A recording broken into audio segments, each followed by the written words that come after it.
नमस्कार दोस्तों, आज के हमारे इस वीडियो में हम आपके लिए श्री सत्यनारायण कथा तृतीय अध्याय लेकर आए हैं। सूतजी बोले, हे श्रेष्ठ मुनियों, अब आगे की कथा कहता हूं। पहले समय में उल्कामुख नाम का एक बुद्धिमान राजा था।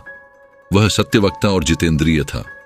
प्रतिदिन देव स्थानों पर जाता और निर्धनों को धन देकर उनके कष्ट दूर करता था। उसकी पत्नी कमल के समान मुख वाली तथा सती साध्वी थी। भद्रशिला नदी के तट पर उन दोनों ने श्री सत्यनारायण भगवान का व्रत किया। उसी समय साधु नाम का एक वैश्य आया। उसके पास व्यापार करने के लिए बहुत सा धन भी था। राजा को व्रत करते देखकर वह विनय के साथ पूछने लगा, हे राजन, भक्तिभाव से पूर्ण होकर आप यह क्या कर रहे हैं? मैं सुनने की इच्छा रखता हूं तो आप मुझे बताइए। राजा बोला, हे साधु, अपने बंधु बांधवों के साथ पुत्रादि की प्राप्ति के लिए एक महाशक्तिमान श्री सत्यनारायण भगवान का व्रत व पूजन कर रहा हूं। राजा के वचन सुन साधु आदर से बोला, हे राजन, मुझे इस व्रत का सारा विधान कहिए। आपके कथनानुसार मैं भी इस व्रत को करूंगा। मेरी भी संतान नहीं है और इस व्रत को करने से निश्चित रूप से मुझे संतान की प्राप्ति होगी। राजा से व्रत का सारा विधान सुन व्यापार से निवृत्त हो वह अपने घर गया। साधु वैश्य ने अपनी पत्नी को संतान देने वाले इस व्रत का वर्णन कह सुनाया और कहा कि जब मेरी संतान होगी तब मैं इस व्रत को करूंगा। साधु ने इस तरह के वचन अपनी पत्नी लीलावती से कहे। एक दिन लीलावती पति के साथ आनंदित हो सांसारिक धर्म में प्रवृत्त होकर सत्यनारायण भगवान की कृपा से गर्भवती हो गई। 10वें महीने में उसके गर्भ से एक सुंदर कन्या ने जन्म लिया। दिनों दिन वह इसे बढ़ने लगी जैसे कि शुक्ल पक्ष का चंद्रमा बढ़ता है। माता पिता ने अपनी कन्या का नाम कलावती रखा।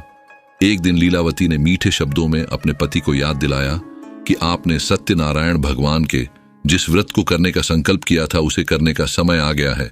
आप इस व्रत को करिए। साधु बोला कि हे प्रिय, इस व्रत को मैं उसके विवाह पर करूंगा। इस प्रकार अपनी पत्नी को आश्वासन देकर वह नगर को चला गया।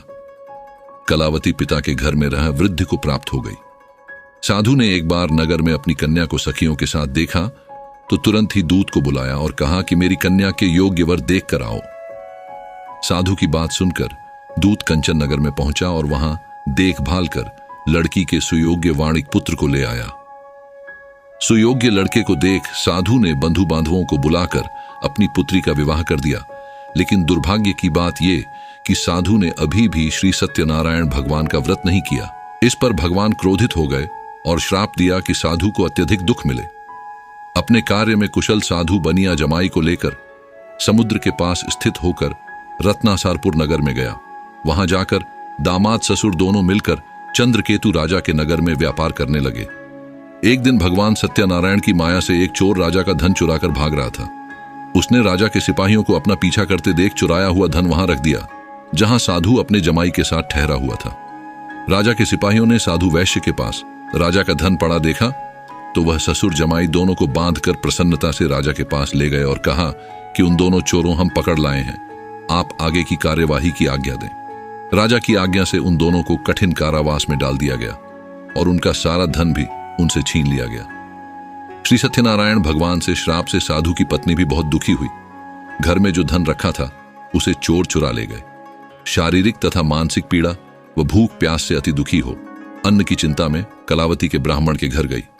वहां उसने श्री सत्यनारायण भगवान का व्रत होते देखा, फिर कथा भी सुनी। वह प्रसाद ग्रहण कर वह रात को घर वापस आई। माता के कलावती से पूछा कि हे पुत्री, अब तक तुम कहां थी? तेरे मन में क्या है? कलावती ने अपनी माता से कहा, हे माता, मैंने एक ब्राह्मण के घर में श्री सत्यनारायण भगवान का व्रत देखा है। कन्या के वचन सुन लीलावती भगवान के पूजन की तैयारी करने लगी। लीलावती ने परिवार व बंधुओं सहित सत्यनारायण भगवान का पूजन किया और उनसे वर मांगा कि मेरे पति तथा जमाई शीघ्र घर आ जाए। साथ ही यह भी प्रार्थना की कि हम सबका अपराध क्षमा करें।